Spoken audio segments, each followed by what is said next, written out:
তুমি আমার শিক্ষা ভুলে যেও না। সমস্ত অন্তর দিয়ে তুমি আমার আদেশ পালন করো, কারণ তাতে তুমি অনেক আয়ু পাবে আর তোমার অনেক মঙ্গল হবে। বিশ্বস্ততা আর সততা যেন তোমাকে কখনো ছেড়ে না যায়। তোমার গলায় সেগুলো বেঁধে রাখো, তোমার অন্তরের পাতায় সেগুলো লিখে রাখো। তা করলে ঈশ্বর ও মানুষের সামনে তুমি দয়া ও সুনাম লাভ করবে। তোমার সমস্ত অন্তর দিয়ে সদা প্রভুর ওপর নির্ভর করো। তোমার নিজের বিচার বুদ্ধির ওপর ভরসা করো না।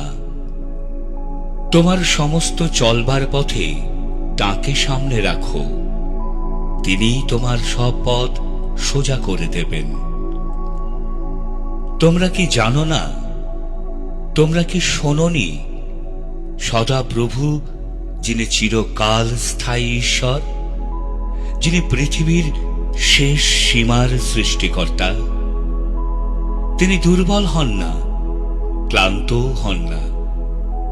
তার বুদ্ধির গভীরতা কেউ মাপতে পারে না।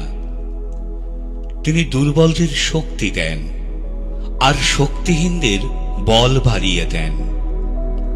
তোমাদের জন্য আমার পরিকল্পনার কথা আমি জানি, তা তোমাদের মঙ্গলের জন্য, ক্ষতির জন্য নয়।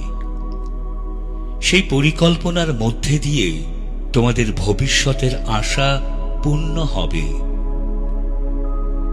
তখন তোমরা আমাকে ডাকবে ও আমার কাছে এসে প্রার্থনা করবে, আর আমি তোমাদের কথা শুনব। যখন তোমরা আমাকে গভীরভাবে জানতে আগ্রহী হবে, তখন আমাকে জানতে পারবে। তোমরা আমাকে জানতে পারবে আর আমি তোমাদের বন্দী দশা থেকে ফিরিয়ে আনব। অল্প বয়সীরা পর্যন্ত দুর্বল হয় ও ক্লান্ত হয়, আর যুবকেরা উছট খেয়ে পড়ে যায়। কিন্তু যারা সদা প্রভুর ওপর আশা রাখে তারা নতুন শক্তি পাবে। তারা ঈগল পাখির মতো ডানা মেলে উঁচুতে উঠবে।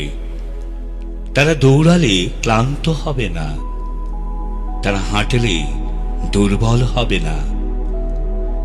মানুষের পক্ষে এটা অসম্ভব বটে, কিন্তু ঈশ্বরের পক্ষে সবই সম্ভব।